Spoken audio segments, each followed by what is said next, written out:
I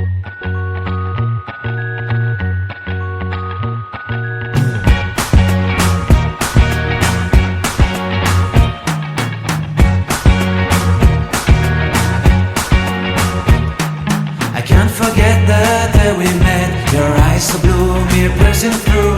I can't forget the day we met. Your smile so bright, it made me swoon.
summer's day, hot and endless in a magic way. Whenever I see you, all I can think is my summer love.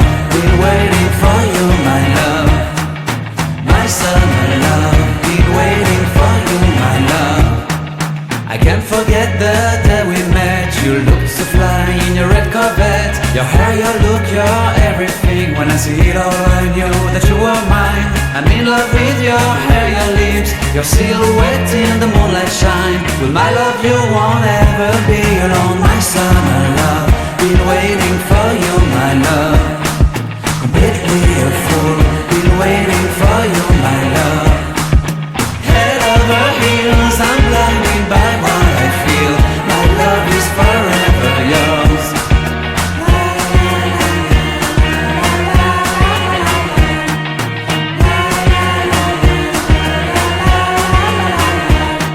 You have my heart, you have my soul, you have my whole, you have my control. Love me tender, love me sweet. With you I know that I'm complete. I'm in love with the summer's day. For you I'd give my life away. Never leave me, never